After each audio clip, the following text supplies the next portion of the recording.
Previously on Libel the Bible. Jacob correctly interprets the dreams of two fellow prisoners who work for the Pharaoh. Years later, one of the prisoners, remembering Joseph's prophecy, recommends him to the Pharaoh, who is having his own disturbing dreams. Joseph is summoned to the Pharaoh and tells him his dreams are a sign that Egypt is entering a period of bountiful crops followed by a long period of severe famine.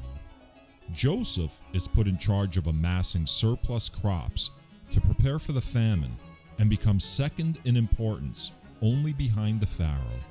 During the famine, Joseph's brothers arrive in Egypt to buy food to bring back to Canaan and are brought before Joseph but don't recognize him.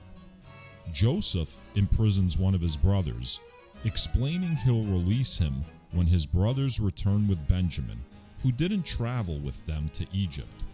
After the return to Canaan and the depletion of the food they bought, the brothers are forced to return to Egypt and bring Benjamin with them. Joseph plants a silver cup in Benjamin's sack to frame him for thievery as a justification to keep him in Egypt, and Judah begs to spare Benjamin and hold him as prisoner instead. And now, episode 11 of Libel the Bible.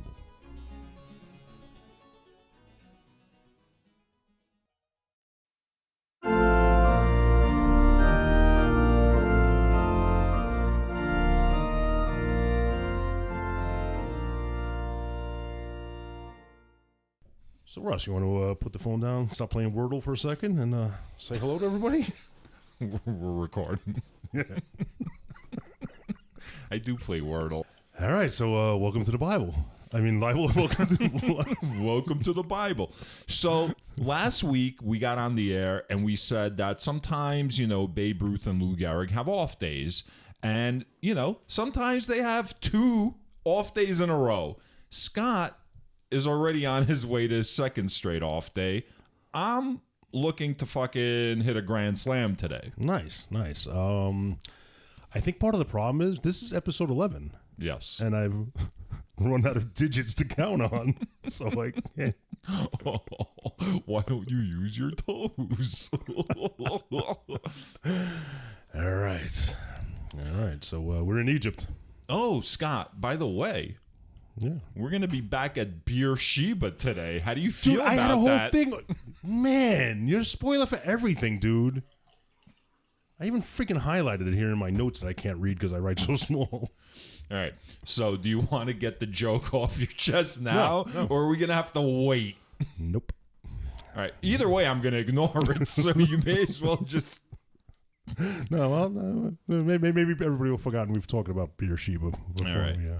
So today is going to be the last episode of Genesis. So I did text you earlier today, and I was thinking, there's a lot of material we have left, and I was thinking maybe we should break it into 2 episodes. And you were right when you said there's a lot of material, but we could probably get through it quick. Yeah, because Rusty gets very excited sometimes. Like he gets revved up, and he wants to get to the goods like right away. Like the journey is part of it. Like it's the most important part of it. Like he's already ready to go on to the next episode because he sees it. He sees it in the distance, so he just wants to jump over, not do the work, But he was right in this case. We could Scott, our sexual relationship is our business. All right, no one else has the right to know what goes on. And by the way, I'd like to say, with the right person, I take my time. It's just with you, I'm in, I'm out. You know what I mean? Dude, we're talking about the Bible. Oh, that was completely inspired by the Bible. Yeah, I guess it probably was. Yeah, except I'm not related to you. So even though we're covering Genesis 45 through 50, which it's a lot of text, it's, again, as last week, even though it's a lot of text, I didn't find a lot of it all that interesting. There's definitely, this week was a little bit better than last week's material. Yeah, last week's material sucked. But yeah, I think we can get through it, and I'm excited to move. I'm not going to deny that I'm excited to move on to Exodus. I know, but I don't want to be like, hey, calm down, Spaz. I don't want to be that guy. Well, sometimes you're going to have to tell me to calm down, Spaz. All right. So we're in Egypt. Genesis 45. We left off. The brothers had to come back to Joseph because Joseph planted the silver cup on, in Benjamin's sack. Yes. And he emptied his sack out all over the desert, found it. Right. I don't know. A lot of the Bible is metaphorical. I don't know how metaphorical this was, but I'm going to take it at face value. And so he basically framed Benjamin because he wants to be with Benjamin. He loves Benjamin. They came from the same mom. They're the two youngest. And he wanted to be with him, so he framed them. Yeah, you know what? For the right reasons, but poorly done. As always with this family, they can't express their feelings. Yeah. So they have to scheme, right, to get what they want. Yeah. So they come back, and Judah was like, no, please, it's going to kill our father. If you take Benjamin, take me instead. And that's where Genesis 44 left off. And now at 45, Joseph reveals himself to his brothers. So the brothers come back, and Joseph can't take it anymore. Like, he can't keep up the charade. So he orders everybody out. Starts crying. He gets everybody out except for his brothers. All the courtesans, right? Like the whole like Pharaoh's court. Like I'm sorry, courtesans? A courtesan. And vocabulary word. It's like a member of the court. Okay. Someone who like hangs out like in the courtroom, So you'll have like your knight who's like guarding the king. You'll have like your fair ladies in the corner looking at like the eligible like lords, What about the jesters? I'm almost 11 years old. I'll be married soon. Like normal stuff, like normal regular workaday things. What about the guy with the long, like the bugle or whatever? No, that guy's standing like on the castle wall, like announcing as right. As people approach the drawbridge. Right. Yeah. I think we're mashing our places together here. I don't know.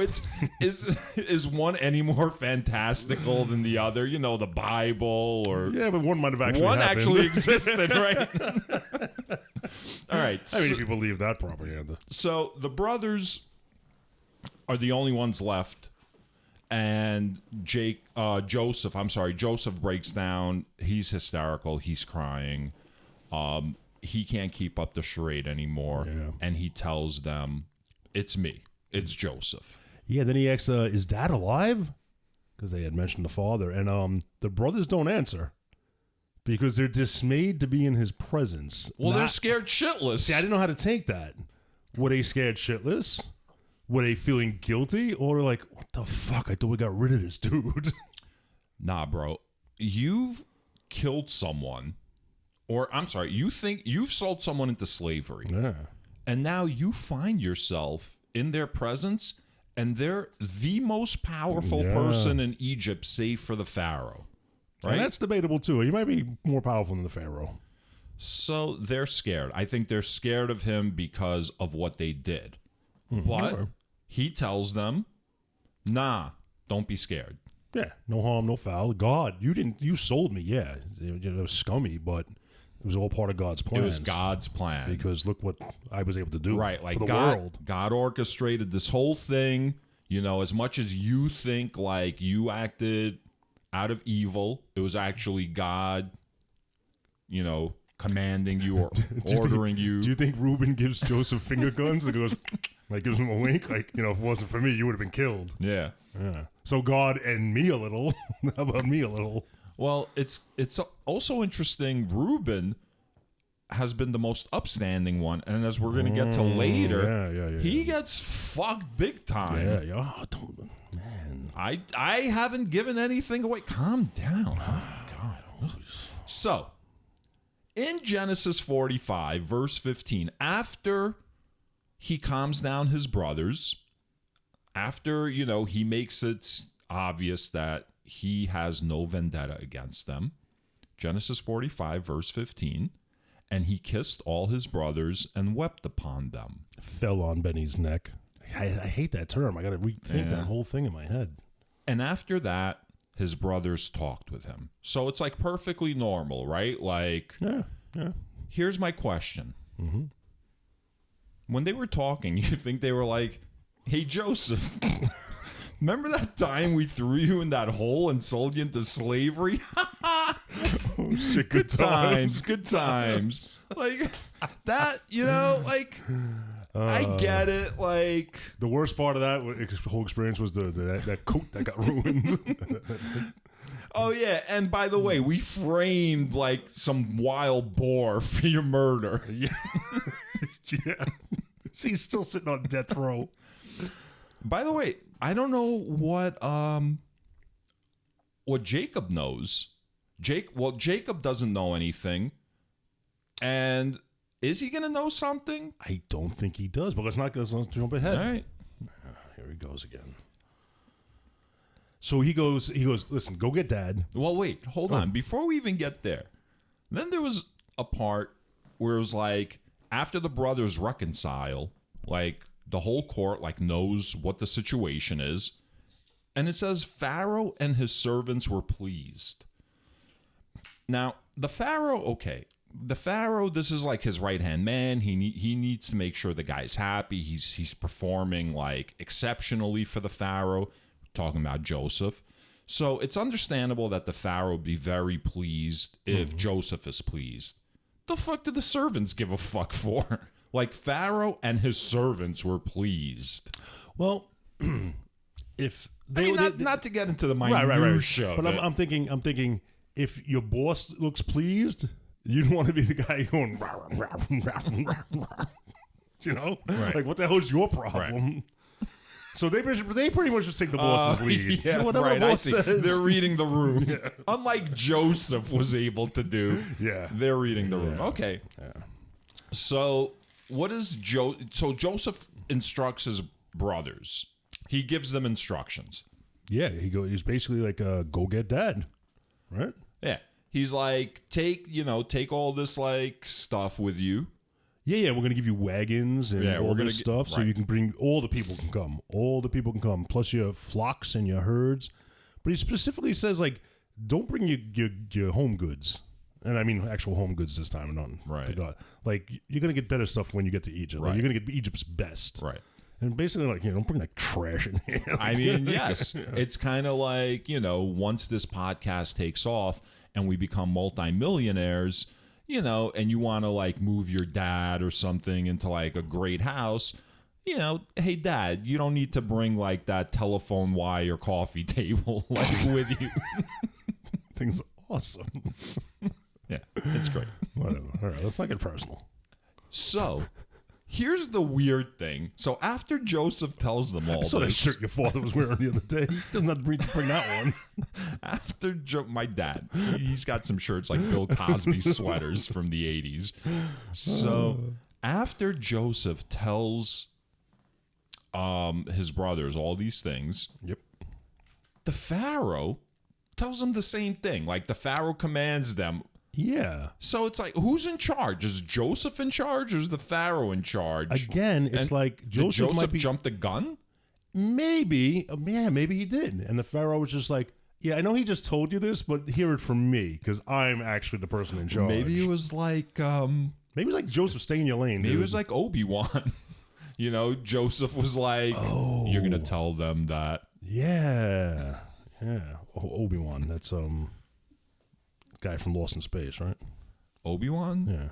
No, Obi-Wan was in the what do you call it? Lost in Space. I knew I was right. Yeah. Yeah, so and they say but here's where it goes weird again. So they provision them up for the journey to and fro. They give everybody a new set of clothes. Mm-hmm. But they give Benjamin 5 sets of clothes. Yeah, and more silver, by the way. Well, they don't specify how much silver they get, but they specify they gave him 300 silver pieces, or whatever it is. So here we go again. Just always got to be like Joseph did not learn. We learn no lessons. This is exactly why Joseph is in the situation that he's in by being bought into, being sold into slavery. He's perpetuating. Yeah, and it doesn't stop here. Right. Doesn't stop here. And they're told, do not quarrel / be agitated on the journey. Even though Pretty Boy got 5 outfits, you got one. Right. Like, you're showing up to town wearing the same shit you left this town with. Right. And it's obviously a long journey. I got to tell you this, though. Benny's changing his clothes. After the brothers find out that the brother that they wanted to kill that they wind up selling into slavery. After they find out he's like this totally powerful guy and he spared them and he's reconciled with them and he's absolved them.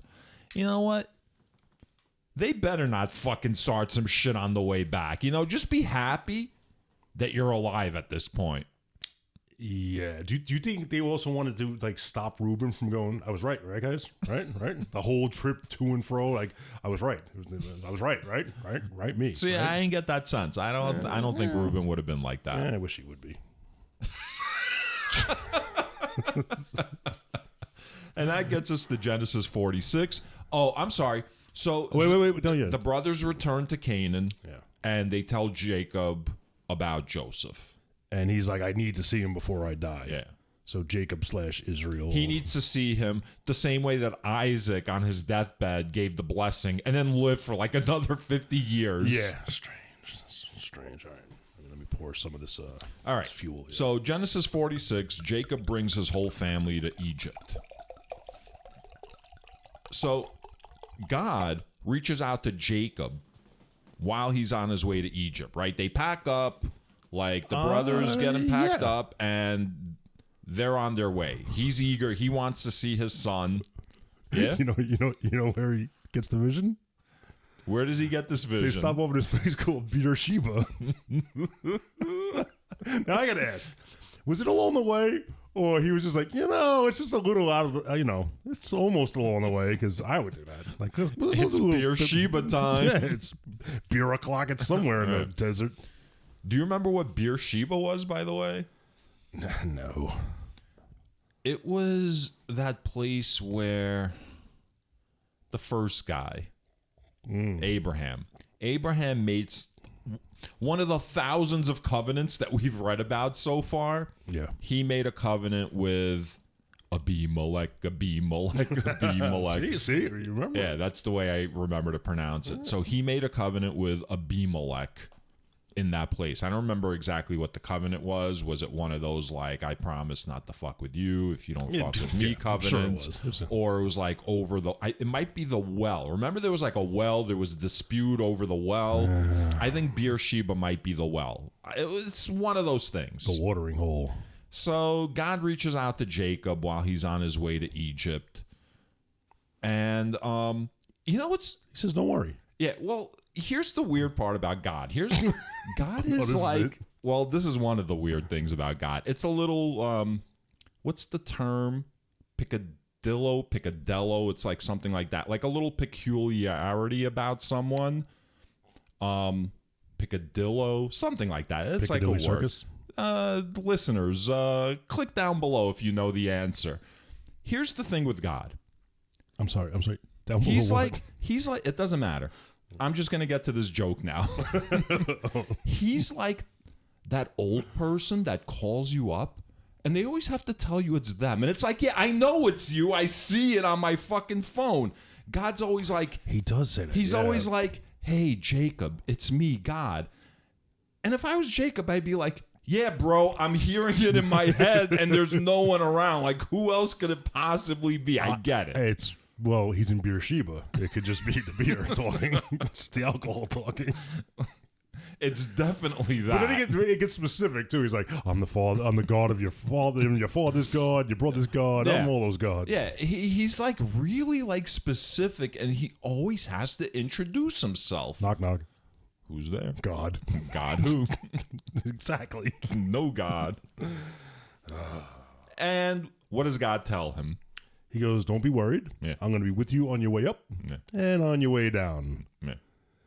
And Joseph's going to close your eyes, which basically means like when you die, he'll be there when you die. And he tells him the same thing. In addition to that, he tells him the exact same thing that he keeps fucking repeating over and over for like hundreds of years at this point. He tells him, I'm going to make a great nation of your people in Egypt. Yeah. It's going to be great for them in Egypt. You know why? Because it works. People fall for that shit. You want to hear that stuff. I think it's becoming painfully obvious. God does not like people. He is annoyed by people. after he killed everyone with the flood, and then he realized like people are really shit. You know, it's not even worth my time to like mass murder everyone anymore because this is just how they are, right? He resents people.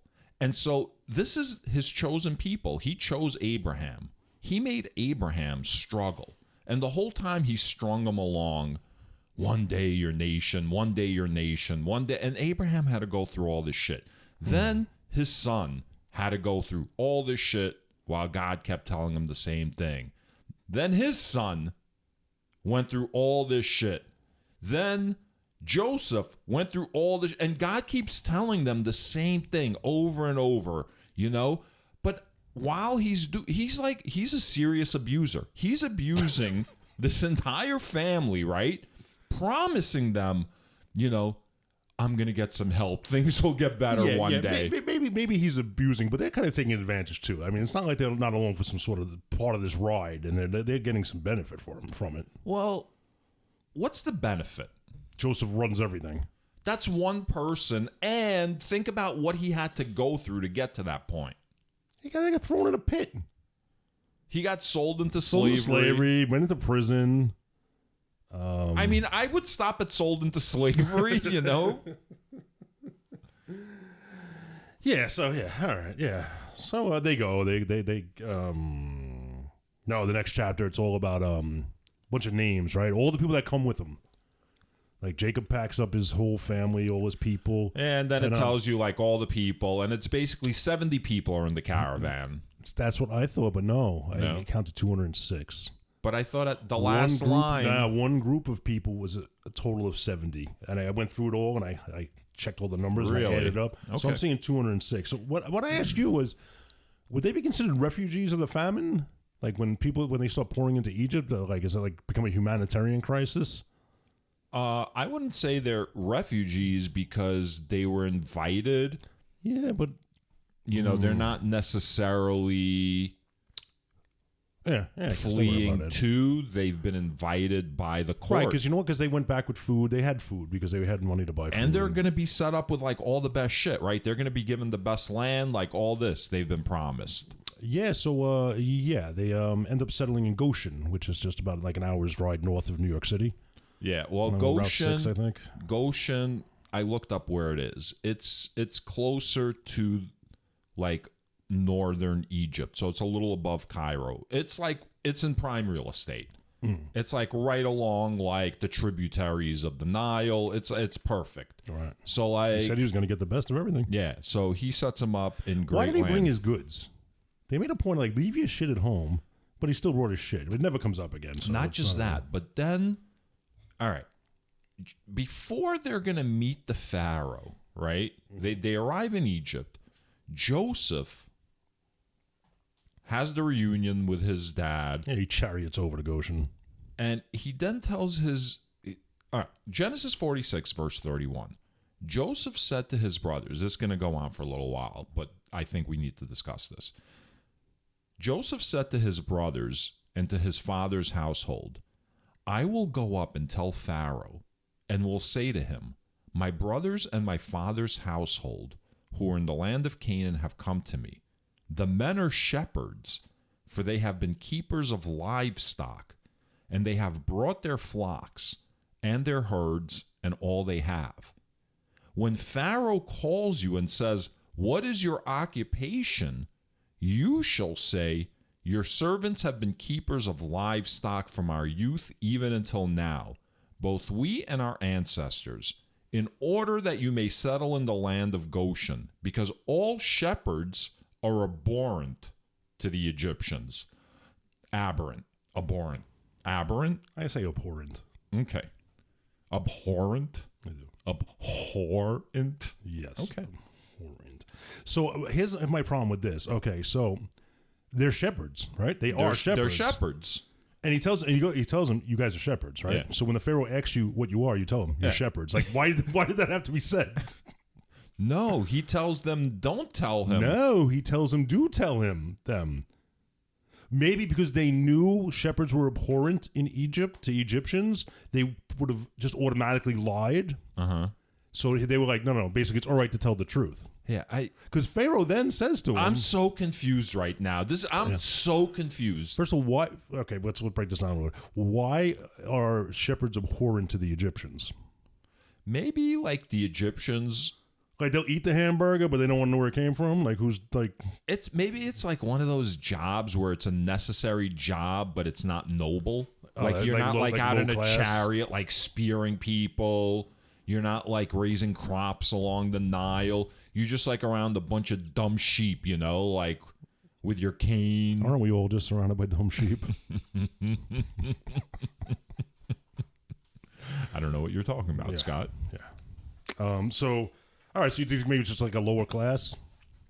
I think. Oh, so it's bad enough these people were invited, but like they're low class. Like I think it's even beyond low class. I think there's definitely something inherent in the Egyptian culture that looks down on this particular trade for whatever reason. Okay, I don't know why. I don't know why. So he goes, yeah, you're shepherds. So when he asks, tell him you're shepherds. So that gets us to Genesis 47. Oh wait, no. Pharaoh goes, oh, you're shepherds. Well, if you're good shepherds, you can have my flocks too, because apparently these spazzes in Egypt can't take care of the flocks, right? He's like, you take, your shepherds take my flocks too. Okay. Do you think the flocks are running amok because nobody wants to do? No one wants to be the work? shepherd. Yeah. All right. And so, oh wait. Well, I'm sorry. One more thing. Go ahead. So he gives Jacob. What section is that note under, by the way? I don't take notes quite like that. It's a 4620 something. I don't know. Really? Yeah. Why? I don't know, because starting with Genesis 47 is when I have Joseph presents brothers to Pharaoh who tell him they're shepherds. But I thought we were still on 46. We're not on 46. I think your numbering might be off. Probably not. Probably not. Okay, my numbering could be off. Oh, so he gave him the land that belonged to Ramses, land of Ramses. And I'm pretty sure Ramses was a pharaoh I've heard of in school. Ramses II was the pharaoh that they're referring to. I looked it up. All right, so that settles once and for all that pharaoh is a title, not a name. Even though I know you think we settled that before. I'm sorry, audience. I'm sitting here with a look of disgust on my face because the fact that this settles it, RDF, and not my word, yeah, is really disconcerting to me. Listen, man, trust but verify. That's my motto. Is it? I don't know. Have another couple of glasses of wine, Scott. I haven't even finished one. So in Genesis 47, Joseph presents his 5 brothers to the Pharaoh, but I guess not. I guess it was Genesis 46. Whatever, man. It doesn't matter. And Jacob blesses the Pharaoh, and then Joseph blesses the Pharaoh. Like, they have a conversation. They That's meet. a bless off. Yeah. So they're both blessing the Pharaoh. Now, this must... their sacks of blessings this might be a metaphor right here. All right? The Pharaoh wants some blessings for his land. Oh, you're going to get some blessings. And that gets us to Genesis 47 section titled The Famine in Egypt. Everybody's buying food from Egypt because... You see, we just did. You just claimed like that shit happened in 47, but now we're just now getting to 47. Oh, it's 47:13. Oh, okay, forget it. You can cut that out. Go ahead. Sorry to cut you. What? No, that's just go ahead. Sorry. The famine in Egypt is like this is a section below like the first part of Genesis. So you might 47. have been right. You might. No, I was absolutely right in the same way I was right about Pharaoh. So the famine in Egypt is raging. It's widespread. It's not just in Egypt. It's like in the whole region. Yeah. And every year people are coming to Egypt from all over and they're buying food. Mm-hmm. The problem is that it's gone on for so long that they've spent all their money now. Yeah, and this is where I kind of lost a little respect for Joseph. Mm-hmm. And don't get me wrong, I thought capitalism is the way to go. I thought he was market driven. I thought he was going to be a little bit of a socialist. It turns out not. No, not at all. No. Kind of worse, I think. So he collects all the money that's left in Egypt. Wait, what do you mean? You said kind of worse? Yeah. I was saying I thought he was going to turn out like a socialist as a compliment. Oh. Yeah. I don't know. Something's wrong with my headphones. Yeah, what? So listen. So Joseph collects all the money in Egypt. Yeah. In exchange for the food. Mm-hmm. And, yeah. Next. You want to keep going? Yeah, people have no more money. Right. So they come to him like the following year and go, listen, we're still hungry. We have no money. So he was like, all right, so I can take all your livestock and everything else in exchange, which I didn't understand. So is the livestock just used for like horsepower, like to till fields, and like why wouldn't they eat said livestock? Like you're starving. Why aren't you eating these things? I mean, I'm eating a horse if I have to. I'm assuming, yeah. They have donkeys, right? People eat donkeys, no? I'm assuming the livestock are used like machines. Right, okay. So they're not really food animals, they're horsepower. Right. And even if they were to use them as food, it's only going to last for so long. So like if you have one oxen or two oxen, it's like not sustainable. How long is that going to Yeah, maybe use like the females for milk and dairy products and stuff like that. You know, make some cheese, get yourself some shoes. So I mean, listen, you're right. So they take all the livestock. So, but now the famine goes on longer. Yeah. So the following year they go, yo, we got nothing left.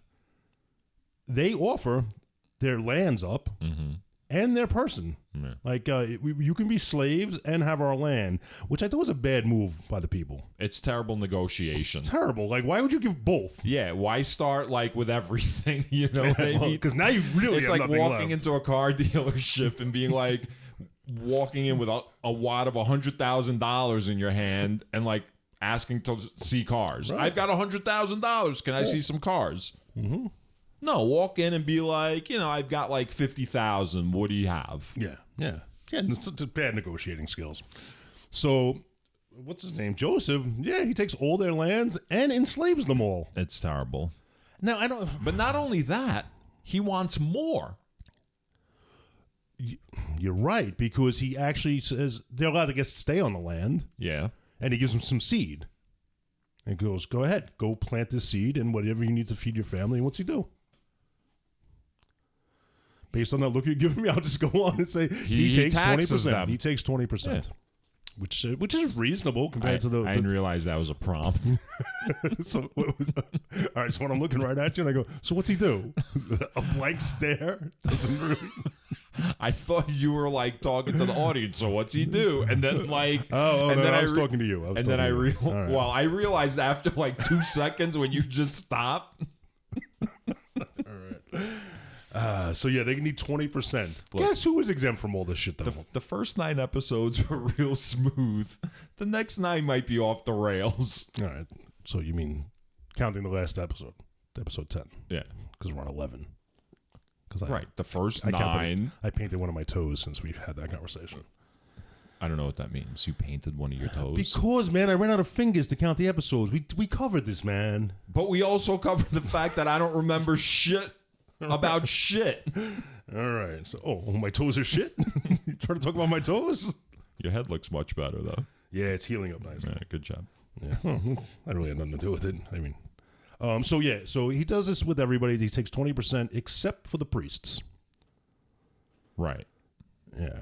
So he takes none of their money and takes none of their land. You find that weird? I don't find it weird, but I find it to this day that's still kind of in effect. You want to save some money, you open up a church. You don't tax the church, right? So, and I think this 20% at the time might have sounded ridiculous, but I'm okay with this 20% tax. Can I get a 20% tax? We pay greater than 20%, right? Not Warren Buffett, Jeff not Bezos, Elon Musk, right? Yeah, not any of those scumbags. No other rich people. Right. Well, all our money's tied up in stock. We don't take a salary. Guy, they're jobs creators, so they pay. Pay back to society in a lot of other ways. Right. Yeah. They create a lot of pee bottles. So that's a reference to the abhorrent work conditions reported at some of the Amazon facilities. So there's a note here that says this is in effect to this day. So did you do your research? Did you look up what the tax rate is to this day? This wasn't written to this day. This was written like. But it said. Oh, so it's the Bible, bro. We're reading the Bible. It was written like fucking 3,000 years ago. So to this day means like to that day, not to this day. Oh my God. So did you check the tax rate from this day 3,000 years ago? No, I did not. All right. For accuracy, you mean? Exactly. You got me. Oh, mister, I research when it's convenient for me. Did you research it? No. I would have researched today's tax rate. All right, so that brings us to chapter 47, verse 27, the last days of Jacob. Oh, okay. Unless there's something else you want to add. No. I was ready to move on to 48. I forgot about Jacob. Because it's not really his last days. No, it is, actually. All right, go ahead. Kind of. Oh, no, you're right. Talk to me about it. All right. You're right. That's so weird. So anyway, he lives in Egypt 17 years and dies at age 147. Who? Jacob. We haven't even gotten to Jacob blesses Joseph's sons. Then Jacob has like his whole like thing with like his son, Jacob's last words to his sons. Yeah, but see, they covered him dying before his death. Did they? Yeah, unless I'm really screwing up with my number system here. I don't remember any of this. All right. Oh, okay. Well, listen, maybe it's just foreshadowing. It's like a footnote or something. He dies after being there for 17 years. Yeah. He's 147, but he says before he dies, don't bury me in Egypt. Right. Bring me back to that cave. Yeah. So. I want to be buried with like Abraham and Sarah. Which then brings us to 48. Jacob blesses Joseph's sons. So you're right. It's a little out of order, but we'll have to double check that. But again, who knows who wrote it, what sections, how it was like edited, how it was thrown together. Yeah. So Jacob blesses Joseph's sons. I mean, I don't know how much time you want to spend on this. But I want to spend some time on this. All right. Go ahead. I'm involved. Okay, so Joseph brings his sons before to their grandfather to be blessed by their grandfather, and the firstborn is supposed to be the most blessed, right. The greatest. Right. So he sets them up in a way, and the right hand does the blessing of the. And it thing. says like he's so old he can't see. It's basically first they give him an excuse. It's almost like a recreation of when he stole Esau's blessing. From his father, from Isaac. I'm just going to ask, dude, man. Get over Esau, all right? So, I don't care about Esau anymore. I'm saying it's like recreating that exact same scene, like feeble old man giving the blessing to the wrong, like, person. Yeah, except they didn't trick him. That was a trick. Mm-hmm. And he's not that feeble. At first, they set it up like he's feeble, right? But then he's not. Mm-hmm. So basically, Joseph comes in with his kids and sets it up where his firstborn is going to be on Jacob's right, so he can bless him easy. Yeah. But no, he crisscrosses. Yeah, he like does like an X with his arms and blesses the kids like crisscross, right? Making them make you jump. That was my line. Guess how old we are. So Joseph's like, no, dude, man, you got it wrong. That's my oldest. He goes, no, I got it right. Listen, you'll both be great, but the youngest is going to be greater than the other one, which again sets into motion this freaking favoritism that causes nothing but problems. Yeah, it's it creates resentment. You could not leave this earth without fucking another generation of your family. Yeah. Well, he's gonna not only fuck these guys. Well, look again. The whole excuse is. This is what God wants, right? Yeah, I guess. Yeah. I mean, that's God. This is what God wants. And then, after he blesses these kids, he gives Joseph a bigger portion of his estate than his other kids. Well, it says one more portion. Joseph brought a lot of scrap from that Star Destroyer, and it was worth one portion. Where... Yeah, that's I know. That's don't tell me. That's episode number 5. No, I'm sorry. From the Twilight Zone, yeah. It's the first one of the last ones. It's fucking terrible. The whole Star Wars fucking franchise is a fucking Okay, mess. so he gives him one more portion, and he What's says, the name of the movie, fucko? I don't know what you're talking about. And it's better than the portion I gave your brothers. Again, like, Better? yeah, more than the one portion I gave your brothers. Yeah. It's like I'm giving you one portion, and then I gave all the brothers combined one portion. Is that how it worked?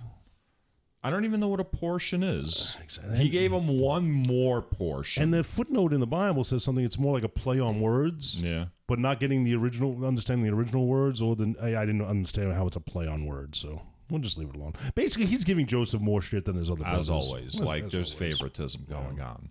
Yeah. Well, this is God's chosen family. Yeah. Yeah. God wants things run this way. Yeah. God wants, like, God is creating the very thing that he blames people. A very, very, very prolific writer said once that what God wants, God gets. God help us all. It's better in the original Shakespeare. In the original Klingon. Fuck. God damn it. I thought I had, like, that Star Trek reference down. I wasn't even making a Star Trek reference. I was. Yeah. All right. So where's that bring us to? Genesis 49. Yeah. Jacob's last words to his sons. Yeah. Now, I wanted to run down every son, but Rusty was very adamant about, like, we ain't got time for that. So, I mean, Rusty was adamant about we ain't got time for that. Honestly, Rusty... This is the same guy who didn't want to go through the 6 days of creation one at a time. Rusty doesn't have any desire for Jacob's last words because really they're like the rantings of a feeble old man. All right. Are we going to talk about any of them? Yeah. What do you mean? Well, he's like, gather around, y'all. This is what's going to happen to each one of you. Like, he's going to, like, let them know. Mm-hmm. So, who's the first one he talks to? Reuben. Yeah, Reuben was the guy that tried to, like, save Joseph. Yeah, but try to save Joseph. He saved Joseph. Yeah. Like, Reuben is the linchpin in this whole thing here. Right. If it wasn't for Reuben, like, none of this would be happening. Right. If you take the God factor out of it. So he says to Reuben, "You're unstable as water. You will no longer excel." Mm-hmm. Because... Excel is way too Do you expensive. know anyway. why? He goes on to say because... Use a free open source version of Office. It's cheaper. Because you went up onto your father's bed, then you defiled it. You went up onto my couch. What was he talking about? I'm assuming... He's not the guy that pulled out and made a mess out of the floor, right? No, that was Judah's kid.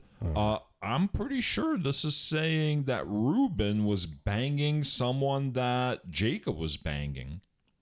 You shall no longer excel because you went up onto your father's bed. Do you think he got caught with some girl? Then you defiled it. I don't And think he just wanted to use the big bread when Dad was at work? I think he was banging like one of Jacob's concubines.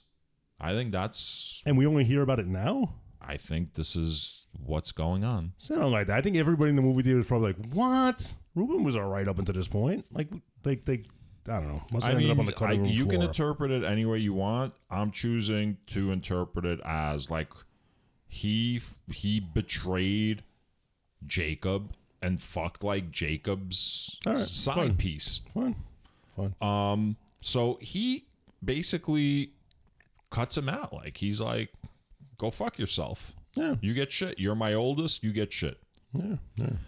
Then he addresses Simeon and Levi, who were the two bros that ravaged Shechem. They went on a kill crazy rampage. Yeah, while everybody was on their sofas going, "Oh, my dick." This is what he did.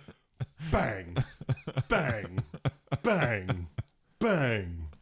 You gonna bark all day, little doggy, or you gonna bite?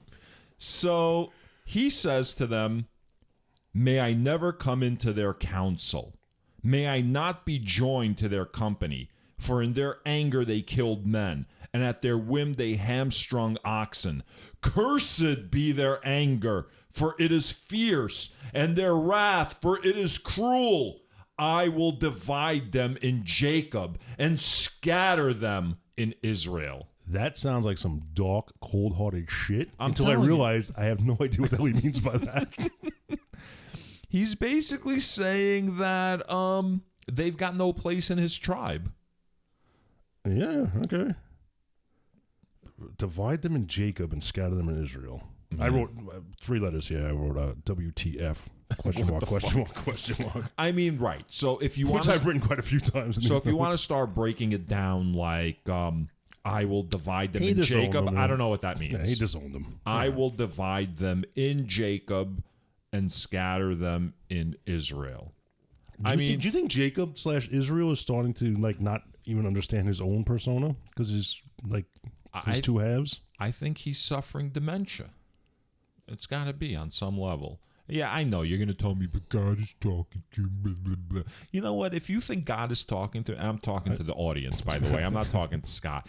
If you think God is talking through him, you should go fuck yourself and find another podcast to listen to. Whoa. Nah, fuck them. No, whoa. It's nonsense. Nonsense. I'm tired of it. I'm tired of coddling them. So 10.5 episodes in, you are done coddling. All right. A man's got his limits, Scott. All right, so yeah, okay. All right, then Judah gets his blessing, and Judah gets the best blessing. The best. Yeah, remember Judah? Judah's the guy who sent his son to bang his daughter-in-law because his other son God didn't like and killed. So then his son started banging his daughter-in-law and started dropping loads on the floor because he wanted to get her pregnant. And then eventually Judah winds up getting her pregnant because he thinks she's a prostitute, but not before he wanted to burn her because he found out she was a prostitute. So this guy, he's given the best blessing of all. Yeah. Do you understand this blessing? His brothers would praise him, and basically you'll be the man, but you'll be washing your garments in wine and your donkeys in the blood of grapes, which I believe is also supposed to be wine. Yeah, like you got so much. Like you're going to be so rich that you can just bathe in wine. Yeah, he's basically telling him you're going to be like Scrooge McDuck. Like you're going to be able to like swim around in a full swimming pool of like gold coins. You know. Yeah, dive into a pool of gold and coins. He calls him like a lion, you know, and like a lion's never not a compliment. It's always a compliment to be compared to a lion, you know. You just contradicted yourself in the same sentence. It's never not. Oh, never not. I'm sorry, I didn't hear that. Never not a compliment. Yeah. Okay. I said. Sorry. I mean, Rusty 3's got 0 so far today. We will rewind and find out. So what about Zebulon? I know you don't want to talk about Zebulon. Go ahead. Anyone you want to talk about, Scott. He's going to settle at the shore, be a haven for ships. Yeah. Great. Interesting. That's great. You were going to leave that out. Great. All right. You want to talk about that for the next 15 minutes? No, at that point, I actually thought he was like kind of dividing up the territories amongst his capos. Mm-hmm. You know, like I think he's just prophesizing what's. So remember, I don't know if you've ever heard the expression. I have before we started reading it. I don't know if you've heard of all the things I've heard of. Yeah, all right, go ahead. Let me start over. I'm sorry, you're right. Yeah. All right. Let me do it the right way. Scott, I don't know if you're as learned as I am. Probably not. So, have you ever heard of the 12 tribes of Israel? I most certainly have. Or the tribes of Israel? Right. So this is it. Like they all set out. So these are the 12 tribes of Israel. They were all attacked by the Cylons. And there's a 13th tribe that got away who made it to a place called Earth. Right. And now the 12 tribes are looking for that 13th tribe. Right. Oh, yeah. I was so hoping it wasn't going to go there like in the last season, and it totally went there. And I was like, fuck. Well, the whole thing was based on that, man. The 1970s series, I know. It was like some kind of like maybe Mormon or Jehovah's bullshit. I believe it was Mormon, yeah. So I didn't want the updated version to be that, but that's where they went. It was kick-ass. It was awesome. I mean, yeah, let's send everything into the sun. That's smart. All right, so this is like, I used to think that when they said the 12 tribes of Israel, I thought Israel was like a country, but it's actually like the man. It's Jacob. Jacob is Israel. So, oh, shit. Right. Ding. Yeah, Revelations. So the Israelites are the 12 tribes. Jacob's right. So eventually, like, as we know, in Exodus, Whoa, we don't know anything about Exodus. Whoa. the Ten Commandments and all Stop. Because I've lived in the world, Scott. Again, I had no idea the Ten Commandments were in Exodus, by the way. Right. Okay. Well, now you know. Yeah, now I know. Now you know. Sorry. Thanks for letting it Sorry happen. Thanks for letting it happen organically. To spoil a 5,000-year-old story that every child knows. So, I bet you a lot of people listening to this did not know that the Ten Commandments were in Exodus. All right. Leave a comment down below. Oh, by the way, motherfuckers. Language. You should come check us out on our Twitter. It's at Libel the Bible. Interact with us. Leave comments. Tell us to go fuck ourselves. Whatever you want to do. Tell to go fuck. Yeah, we're at Libel the Bible on Twitter. Come hang out. Who do you want to do next, Scott? Which blessing do you want to cover? No, you get the next one because I know you want to do a Issachar. Yeah, Issachar is a strong donkey. No, did it mean because he's an ass? Well, Issachar is a strong. Let's get through it and then we'll break it down. Maybe a simpleton. No, Issachar is a strong donkey lying down between the sheepfolds. He saw that a resting place was good and that the land was pleasant. So he bowed his shoulder to the burden and became a slave at forced labor. So Issachar is a strong donkey lying down between the sheepfolds. Here's something weird that I've learned over the past year on Reddit. Apparently donkeys, you can't fuck with a donkey, bro. Like donkeys are like used as defense on like farms from like predators. Yeah, a donkey will fuck like a wolf up. A donkey will fuck a coyote you ever get donkey up. Punched? Right. So so a donkey's like this strong animal. And by the way, they're very intelligent. Like it's assumed that they're not that smart, but they're extremely smart. So he's a donkey lying down between the sheepfolds. He sees a resting place was good and that the land was pleasant. So he bowed his shoulder to the burden and became a slave at forced labor. So basically, Issachar's got all this potential. Mm-hmm. He's like this strong like man, but he's chosen to be a sheep and just like not work hard. See, I don't like the face you're making about this. What do you mean? I took it a different way. Go ahead. You kind of like looking scornful at him, and like I take it was like. Well, no, I'm not expressing my opinion. I'm expressing to you how Jacob is viewing him and how he's like stating these words. He's saying like, you're a piece of shit. You've got all this potential. You're really strong, and yet you've chosen to like. See, I didn't take it that way. All right, I'll let you finish. But I took it as he was a strong donkey. Mm-hmm. Like he was a strong physical man, and he was out there between the sheepfolds, and he laid down, sun beating down on his face, nice grass, birds chirping, and he was like, "I like the simple life." So yeah, I'll do some labor. I'll be a working class man. Like not everybody needs to be a fucking astronaut or a computer scientist or spend their entire life trying to pay off student debts. Man, he just wants a simple life, and he's okay with it. I'm with you. All right. I'm with you. All right. I didn't argue anything else. All right, then stop. But you know who's not with you? Jacob. All right. Jacob's not with you. All right. Jacob's the one that's talking to him like this. You got to go to college. Yeah. So Jacob's like, you're a fuckface. You get like, you're going to be slaves. I didn't like the whole part about forced labor. Because it sounded like this is the kind of thing he wanted to do. Forced labor? Not forced. I mean, just like. Well, but there's a difference, right? Like between doing labor and being forced to do labor. I bet you this dude sleeps better than all of us.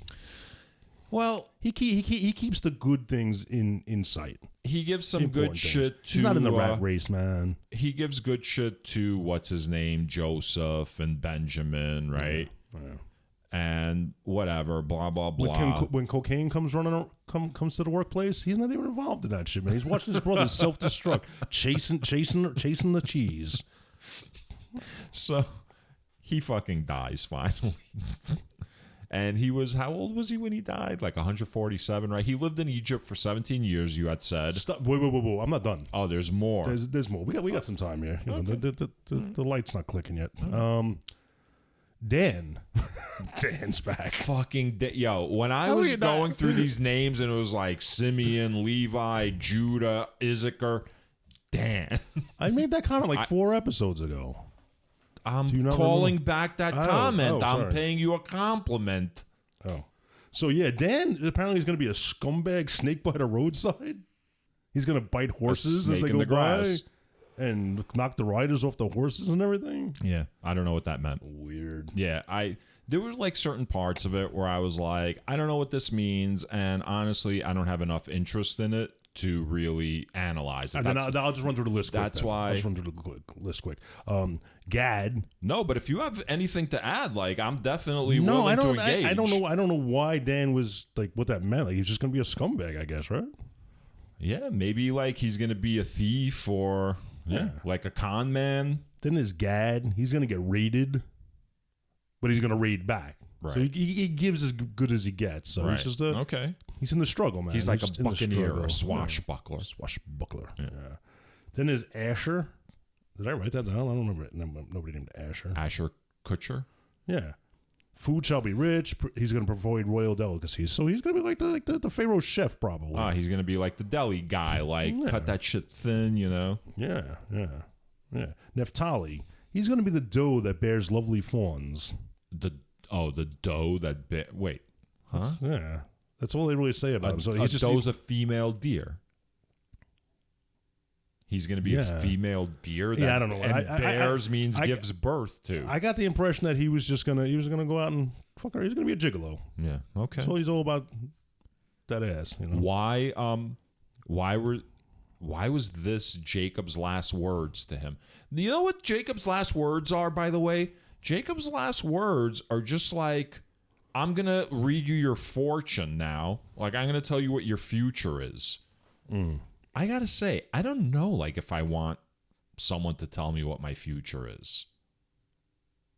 I think it's No, it's like unsolicited, like not just unsolicited, but I don't know. It sounds scary. yeah, it kind of eliminates. If the whole someone free lays will out thing. like your whole life in front of you, I wouldn't want to know. yeah, I wouldn't want to know either. No. So Especially if it's immutable, right? yeah, this is what he's doing. It's annoying as shit. Yeah. And if I was one of his sons, I'd be like, I can't wait till the old man fucking kicks it. All right, but now Joseph, he's gonna have a fruitful bough. Yeah. His branches are gonna run over the wall. Ooh. And it even says like that it's not clear what the Bible meant by that in the footnotes. But I think it like he got too big for his he didn't stay in his lane. I think his influence and his power went over the walls of his area because he talks about people start firing arrows at him. I like it. Like stay in your fucking zone, man. I like it. Because we know what's going to happen to the Israelites while they're in Egypt. What's gonna happen? What? In Exodus. I haven't read it, man. I know you haven't read it, but like, let's pretend that we live in a world. We can't keep doing this, man. We're living in this world right here. I refuse. This room right here I is refuse. our own world. No, I can't do that. I can't just like stick to Genesis 49. Like when there are certain general things that almost everyone knows. Like the Israelites are slaves in Egypt. So we know they're going to be enslaved. They've been brought to Egypt. And now Exodus starts with them being slaves. We still have like a couple more chapters. before I we know. get there. All right, so then. But that's what I'm saying. So what you're reading right now about Joseph, that's the prophecy maybe. Like he grew too big for his like britches, you know, like he tried to overextend himself. And I said like, and that's like, you know, that's the prophecy. That's what it leads to. But he held his ground apparently because his arms were made agile by the mighty one. They start throwing some adjectives about God here. They start calling him like these things. And then Benjamin, he calls a ravenous wolf. Right. And then he dies. Which is weird because Benjamin had like no personality whatsoever. Like I don't think he said a word like the entire time that we were reading about him. Right. He just seemed like he was protected and sheltered. Like he didn't even travel with the brothers to Egypt originally. And then, you know, Jacob was like, no, I don't want to send them to Egypt. We're not going to send them. Until like they had to go to Egypt to get like food. And like, I don't think that he had an entire line the entire play. He was just off in the background. He was like a tree in the background, basically. Oh crap! We do have to see if he actually said anything. Yeah, I don't think so. Yeah, But yeah, he's a ravenous wolf. Yeah, work on this paper mache and green paint. Right. Just keep painting that tree. All right, so before Jacob dies, he again mentions the cave he Yeah. wants to be buried in. Yeah. And he goes on and on and on about the cave. Where it is, who he bought it from, who's buried there. And at one point, why didn't somebody go, dude, we know where the fucking cave is. We know what cave you're talking about. Well, you know what this on is? and on about this cave. This is, all right. It's Genesis 49, right? You've just trudged through Genesis 1, 2, 3, 4, 5, until 49, right? Because nothing exists after 10. This is like, listen, we know you haven't really been paying attention because, I mean, the story's fucking stupid. I don't know. So here's a quick recap. Remember that well that Abraham bought, or that cave off of that guy, which led to the first contract that was ever like made? You know what I mean? So he goes, it's like the recap of the book because we're at the end of the book. So he's recapping. But he recaps the hell out of this cave. Well, he's recapping the patriarchs. Right? Like, these are the names, man. Fucking, okay. We got fucking Abraham. We got Sarah. You know? Now let's get ready to rumble. Yeah. And they do, man. The caravan sets off, like the funeral procession. Well, he dies, right? He dies. Oh, well, they have to embalm him. Yeah. And embalming takes 40 days. Yeah. Technology's come a long way, I guess. And then he lies in state, I guess, for like 70 days. You know, everybody mourns him. And then they start the funeral procession over to Canaan, right? Is that wherever the cave is? Yeah, it's in Wherever the Canaan. cave is. It's in Huge, Canaan. huge funeral procession. Well, Canaan is like the general. It's like the big region, and then like I forgot where the locality is. Yeah, I don't remember either. But yeah, huge funeral procession. It's cool. So now when that all settles down, the brothers are a little worried, right? Joseph's brothers are a little worried. Yeah. They're worried that basically once the dad is dead now, is Joseph looking to exact his revenge? Like he was putting a good face in front of, Right. Jacob, and now like, uh-oh. Now here's where, were they lying? Because they not confront, they go up to Joseph and said, hey, before dad died, he said, you should forgive your brothers, no harm, no foul, and blah, blah, blah. And do you think he actually did that? Because they don't mention he did that. Do you think they were just telling Joseph so he spares them if he was going to act in such a way? It seems important enough, like if Jacob did tell his sons that they would include that in the book, right? Yeah, so they're lying, right? They're lying. Which is weird because it seems like God is working through Joseph. Like, why would they not assume, based on everything that's happened, why would they not assume that God is on Joseph's side? Why would they try to deceive him? Like stop lying. Like just, I don't know. Yeah. Yeah. I mean, in any event, Joseph, he's like, come on. We're all right. We're cool. Yeah, we're all right. Whatever. By the way, look at what I got. Look what you got. So you skipped over another fact that you can take away from the Bible. You missed the first Shiva, sitting Shiva. Oh, okay, yeah. I was actually thinking that when I read that. So in Genesis 50, verse 10, as the funeral procession is making its way, when they get close to the cave, when they came to the threshing floor of Atad, which is beyond the Jordan. Yeah, I'm sorry. What does threshing mean? I didn't know. Threshing? I don't know. Threshold? Threshing? Threshold. Yeah, I didn't know. I don't know what it means. Yeah. When they came to the threshing floor of Atad. You know what I thought when he said it? I saw somebody looking down going, snakes. Why did they have to be snakes? I don't know why I imagined snakes on the floor. Maybe threshing like in the last Indiana Jones movie where he's got to cross like that stone like bridge or whatever. Was that the last one? Yeah, the Last Kingdom Crusade. of the Crystal Skull. No, I don't even count that shit, man. Not canon. Okay. No, I don't count. They're coming out with a new one. Indiana Jones when he's like 90. I know. I don't think he's not going to be in it, is he? Of course he's going to be. He's going to make a cameo. There's no way he's going to be involved in like So we're still the with Shia action, LaBeouf? right? Like he'll be the professor, and I don't think it'll be Shia LaBeouf either. Okay. I forgot who it's going to be. Yeah.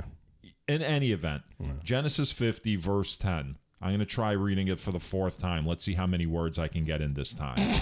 When they came to the threshing floor of Atad, which is beyond the Jordan, that's a river, Scott, they held there a very great and sorrowful lamentation, and he observed the time of mourning for his father 7 days. So when you sit Shiva in the Jewish tradition after someone dies, like you just sit Shiva for 7 days. It's like a 7 day I've heard the period. term. I didn't know the duration of it. Like you'll cover mirrors in your house, because you're not supposed to be like, it's a sign. Mirrors are a sign of vanity. You know what I mean? So it has nothing to do with vampires. You don't have to like look at yourself. No, vampires weren't born yet. Vampires don't come along until Christianity. Hence the cross. You know, vampire can't look at the cross. Blah blah blah. Oh shit! Well, that doesn't mean they weren't around before. That's true. We just didn't find their weakness. They just we weren't had a cross. right. They weren't like known or They kept it on the down low. Yeah. All the murder victims. Maybe God wasn't killing all these people. Maybe it was vampires. So like when Judah's sons dropped dead, you know. Yeah. So I see you put your notes away, but the last. So sitting Shiva. Yeah. And I thought that was interesting. That's the first Shiva attributed to Joseph. And my last notes, I don't know. I've got nothing else to say. Joseph died. Joseph. At a relatively young 110 years. Yeah, 110. And by the way, he spoke to his brothers at the end. Like he told his brothers, you know, he gave them some instructions, which I found weird because he was young. And like his brothers were much older. Yeah, I don't even remember what the instructions were, but he gave his brothers instructions. Joseph dies. And that pretty much ends Genesis, which is the book of creation. Yeah. So we went from like Genesis. There was nothing to a whole. Yeah, let's clink glasses. So he's clinking with water. We went from nothing. I have a nice Argentinian Malbec myself, but through like God's like destruction of everything, and then like picking his patriarch. I have mixed feelings about ending Genesis. By the way, our journey through Genesis. What do you mean?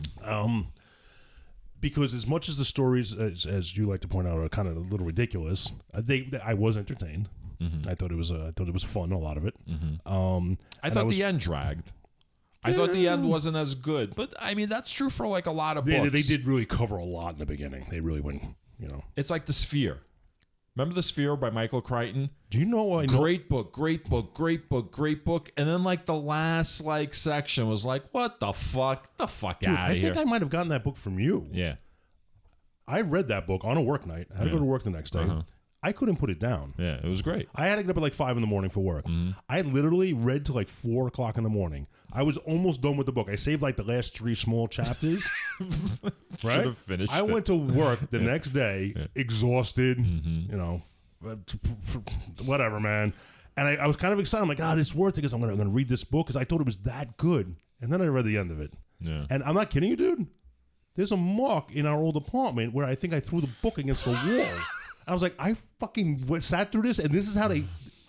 Yeah. Bad ending. Bad ending, people. Sorry, Michael Crichton. I most of your work I do, but so I don't think Genesis, the ending was as stupid as that. I just think it was dull. Like the ending was duller than all the other shit that was happening. You know what? Or maybe I was just numb to all the fucking insanity. You know what I like about? I just realized this. It didn't leave us anywhere. Like, I have no idea, except I'm supposed to because it's 5,000 years old and I'm stupid for not knowing, but I have no idea what the book of Exodus is about. And nothing that we were left off with leads me to, like, wonder what it's about. There was, like, no cliffhanger here. So I don't know if it's going to be a whole new set of characters. It's going to be a whole new timeline, new universe, new dimension. I don't even know. Well, look at the book like this, the book of Genesis. It's a book about Abraham and his family through the generations. Uh-huh. The part leading up to Abraham with the creation, the flood, right? That's like the opening of the movie. So the movie opens up with like God creating everything. His first like attempt at humans, Adam and Eve. Shit doesn't work out. He winds up fucking. And by the way, good opening to a book, like to grab people's attention right away. No, excellent. Like it's a fantastic set piece. I went to school. God creating everything. I went to high school, and somebody I know was in a speech class, and they taught him to capture the audience with a bold statement at first. And this clown said something really amazing. I don't remember. Yeah, he did something on genital warts. Oh, that's me. Oh, right. Do you have genital warts or something like that, right? Have you ever woken up with warts on your genitals? That's what it is. That's the line. I can't believe you remember that.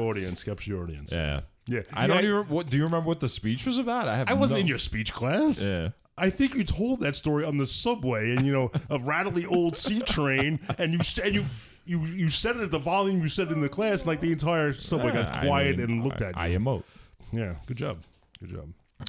So the opening is God creating everything. Then then he floods everyone. Did you like Exodus? Genesis. Sorry. Well, hold on. Let me finish this point, and then after he wipes everyone out, Noah eventually becomes the ancestor of Abraham.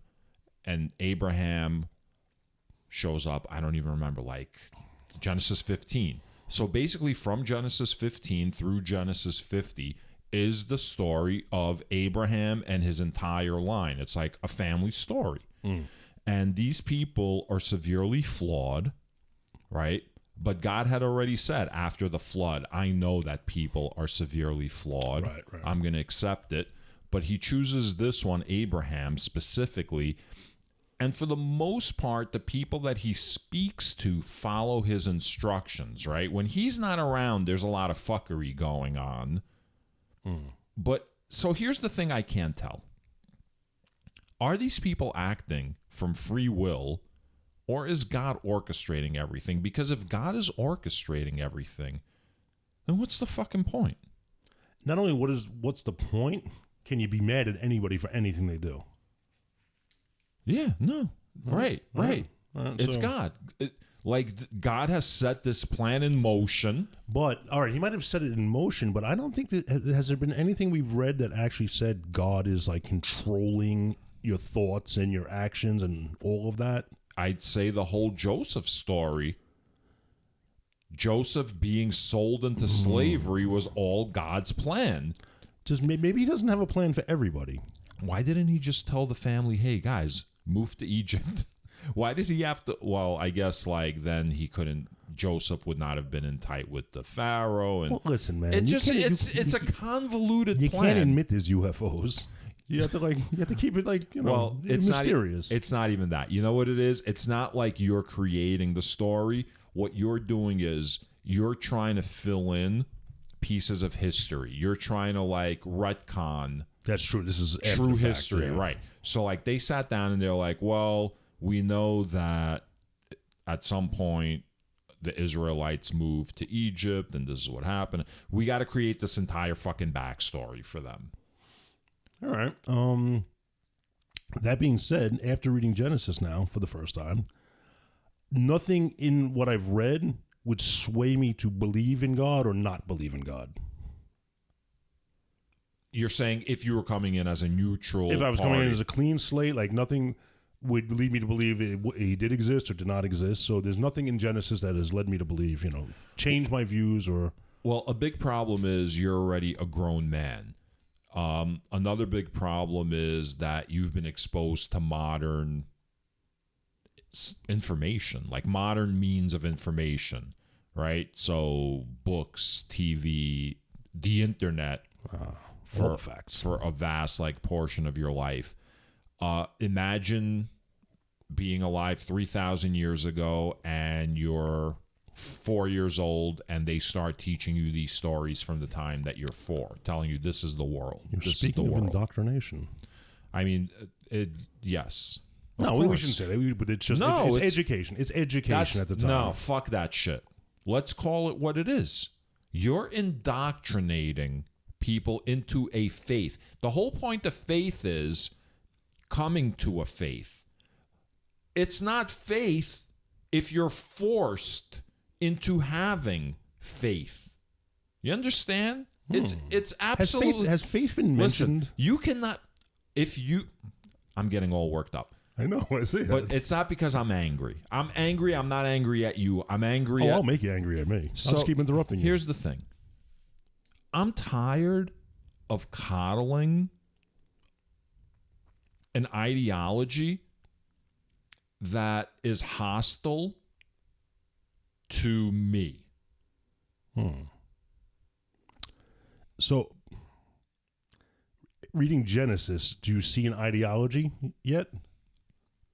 Like, I don't think the ideology has appeared yet. I 100% see an ideology appearing. The ideology is obeying patriarchs and I God disagree. being the top patriarch. Oh, okay. All right, fine. What I gathered from Genesis was like it was a collection of stories. That's it. I didn't see it like.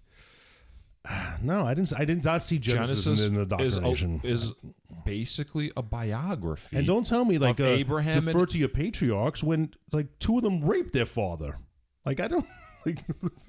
Wow, this is a stellar but they book. were not part of Abraham's descendants. That was another branch of his family. That was like his brother's line. The ones we don't talk about. Right. Right. Those are the ones from, that's Eddie from Vacation. With them shoes. Yeah. Those are the shoes I was mentioning earlier. That guy's crazy in real life. That guy's crazy in real life, by the way. What's his name? Randy Quaid. Yeah. He's crazy. Is he the guy who blew up the aliens? Yes. Yeah. Well, you'd be crazy too if you had things done to you. That's what it is, right? The plane in his head. So I really think you're glossing over what the book is about to say that it's just a collection when you say the of book, stories. The Bible or Exodus? Genesis. Genesis is the book. All right. I don't know. So I was a little worried about leaving Genesis because I was like, oh, this is the good storytelling. These are the crazy stories I want to hear. But apparently that's not the case. Like there's still some crazy stories to come, right? Oh, a ton of them. Because I gathered, like I've seen, since I downloaded this app, I get like a verse of the day. Mm-hmm. And I think it's all from like the New Testament. And it's more like, it's not storytelling. It's almost like fortune cookie shit. Right, exactly. And like, I'm not looking forward to that, to be honest with you. Right. I want to hear, I want to hear the good stories, man. Well, you see the conversation we're having now where we're breaking down Genesis. Yeah. I think that's going to be the conversations that we have when we talk about those particular parts, you know? Like really breaking down like what is the morality that's being expressed in this, and is this the morality that we're seeing people living in their regular lives? So Genesis, again, it's not that the whole book was bad, and it's not that I hated the ending. I just felt it started petering out a little bit towards the end, and the whole thing started when I tried to break down what Genesis leads up to, which is Abraham's family, because you had said that there's no cliffhanger. The cliffhanger is they've been wandering around being nomadic for like all these years, sort of, the family. The family's always been split up. They've been broken up. One guy goes here while the rest stay back there, right? There's always these reunions. They're all together now in Egypt, all 12 tribes of Israel. He brought his immediate family was like 70. Everyone around was like 700, you had said, right? So we've got the origins, the first 700 people who are eventually going to become like the Jews. You know what I like about this? If the book was to end right now, the Bible, Yeah. it's cool. No problem. No problem. That was the story. We heard the story. That was it. Right. Whereas, sometimes when shows get canceled prematurely and you don't know really how they end. Like Firefly. I never saw Firefly. It's the most over... People fucking love that show. Is that Castles in that? Listen, let me tell you something. Is Castles in that? Yes. I like that guy. You know I how like much that people too. love that show? People love that show so much. We might lose 25% of our audience by me saying it. Nah, fuck them. So, if they can't handle it. So we're gonna be down to 4 listeners. Thanks. People fucking love that show. It's amazing. I tried. I'd like to say I'm not saying it's a bad show. I'm not saying it's. It's Nathan Fillion. Meh. Nathan Fillion. Meh. And so is the woman from V.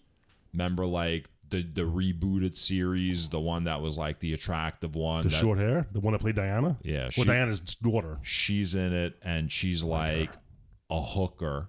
She plays a hooker that has like super like her pussy powers are like crazy super, and like she manipulates people. I don't know. All right, so she's in it. Nathan Fillion's in it. It's sci-fi, right? Some other Firefly. people It's like are a in spaceship, right? It's basically like why have I not watched it's this? a Western in space. And the original Star Trek, Gene Roddenberry said it's Wagon Train to the Stars. I am so going to check out Firefly. So you should check it out. Yeah. And again, I'm not saying it's a bad show. I'm saying the way people talk about it. Have you watched it? I have. I watched like 5 or 6 episodes. Okay, all right. I have. That's a jump I into the tried deep watching end. it. Yeah, all right. So anyway, How did this come up? we were talking about shows that are canceled. Yeah. I meant canceled mid, so you never got a good ending. Yeah. This seemed like they just sewed it up. It was just the end of the story. Mm-hmm. That's it. And if you never heard from the Bible again, you'd be okay with it. And somebody would be talking about, hey, what happened with that? Remember that show, The Bible? Yeah. Never had a season 2. Right. Well, they're gonna pick it up, and I think some crazy shit's gonna start happening. Awesome. That's all I want to know. I want to know I'm going to be as excited about Exodus as I was about Genesis. I'm excited about Exodus because it actually takes place in a real civilization. You know, it's not like no fucking bullshit Garden of Eden nonsense or like fucking the film walking around the fucking planet. You know. The what? The Nephilim. Remember the Nephilim, those giants? Yeah. So this is like the real world. Like it's like an actual place and like shit that actually happened. I'm not saying God like rained fucking plagues upon people. I'm saying the Egyptian culture. I'm talking about like the Jewish people being, or the Israelites. They're not Jewish. You know, being like in this actual culture with an actual ruler instead of these like fake, like made up goddamn stories. So I'm interested in that. Oh, so Exodus is the real stories. All right, cool. You don't know anything about what happens in Exodus. I am not kidding you. I know. Listen, I'm sure there's stuff in Exodus that I'm going to hear. I'm like, oh shit, of course I know what that is. I didn't know what Exodus was. Right. Well, that's what I mean. I mean, of course you're going to know. Exodus means leaving a place, right? Yeah. Did the word exist before what we're about to encounter, or was? You know, 'cause the Bible likes that. The Bible and the church likes to make up names for things that are very specific, like a podium in a church has its own name, like it's like a lectern or not a lectern or something like that. You know, If I had to guess, I'd say Exodus was not the original like Aramaic or whatever language the Bible was written in originally, or not the Bible, the Torah that the Old Testament is taken from. What? What? The Torah is the Old Testament? We discussed this. It's in the first episode. Oh, damn. That's all right. So the Torah is not the First Testament. The First Testament, the Old Testament. The Old Testament is certain sections of the Torah. So it's not the entire Torah, just... Wait a minute. So when we finish with the Old Testament, if there's holes in the story, should we go back to the Torah? I'm not fucking doing that, man. Oh, shit, all that right. thing is have you ever seen like those scrolls, man? I'm not unrolling those things. I'm sure they have like a digital version that's much smaller. I mean, I'm not reading the Torah, bro. Okay. Maybe in like 15 years when we're done with the Bible, but the whoa, Torah, you think we have that much material? I was worried we're going to run out of material soon. there's like 60 books. And this is just It's one? something crazy like that. All right. Yeah. I'm probably going to grow tired of you before I grow tired of the Oh, Bible. absolutely. Well, this is going to peter out long before like we get to like the New Testament. All right, man. even. I want to say, man, dude, this has been a pleasure. This is probably the longest I've seen you commit to anything. So I appreciate that. Committed to your mom. Oh, shit. What else? Anything else? I think we're good. No, that's it. What are we doing next week? Next week, I don't know. So here's another thing I was thinking about. Fuck that, man. Because what happens is I gotta read like almost double like what I read. You know what I mean? Normally. And I'm sort of like you. I don't want to be spoiled. I don't want to like go into an episode where I'm talking to you 3 like chapters ahead of where you are, knowing what's gonna come. You know what I mean? Do you look when you're talking? Do you like this guy doesn't know shit? Are you like looking down on me when you're talking because you know so much more than I do about this? Is that what's going on here? No, I'm looking down on you even when I'm not talking. I mean, why do I need to be talking to look down on you? All right, It's Scott. It's not you. It's everybody. I just look down on everybody. all right, Yeah. all right. So So I think I cut you off again. So what are we doing for Exodus? Like what's going on next week? So here's the thing. I'm not gonna continue to announce like, hey everybody, if you want to read along with us, look, assholes. We just finished. Why do you consult our Scott? Okay, They deserve it. They're pieces of shit. All right. They like the abuse. I hope you're right, man. I They do. like I it. do. Trust me. I do. The assholes that are listening right now, especially however long we're into it, if they're still fucking We're like sticking, an hour and a half if there's, almost, yeah. yeah, I mean, if they hate him, why do they listen to see what he has to say next? I don't even want to listen to you at this point, though. So, all that is to say this. You fucking assholes know we just finished Genesis. So, we're going to pick it up with Exodus.